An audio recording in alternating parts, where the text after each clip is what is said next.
திருச்சி எடமலைப்பட்டிப்புதூர்லேருந்து ஒரு கஸ்டமர் கால் பண்ணி, Whirlpool machine ரொம்ப சவுண்ட் கேட்குதுன்னு சொல்லியிருந்தாங்க. நம்ம வந்து செக் பண்ணி பார்த்ததுல பார்த்தீங்கன்னா, மிஷின் பாட்டம் ரொம்பவே ரஸ்ட் ஆயிருந்துச்சு.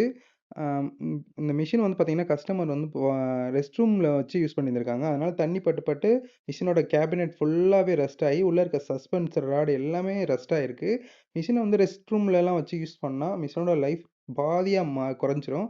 ஏன்னா, தண்ணி படுறனால சீக்கிரமே ரஸ்ட் ஆயிரும். சஸ்பென்சர் வந்து புதுசு எடுத்துட்டு வந்துட்டோம்.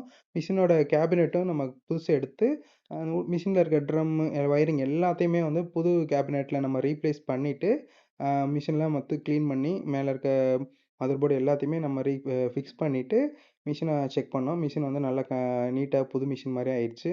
அதுக்கப்புறம் மிஷின வந்து பார்த்தீங்கன்னா, நம்ம எந்த இடத்துல இருந்துச்சோ, அந்த இடத்துல ஃபிட்டிங் பண்ணி, மிஷின வந்து செக் பண்ணிட்டோம். ஒரு தடவ ஒரு வாஷ் போட்டு செக் பண்ணிட்டோம். பெர்ஃபெக்ட்டா ரன் ஆவுது. எங்களோட சர்வீஸ் பிடிச்சிருந்துச்சுன்னா எங்களோட சேனலை சப்ஸ்கிரைப் பண்ணி லைக் பண்ணுங்கள். தேங்க்யூ.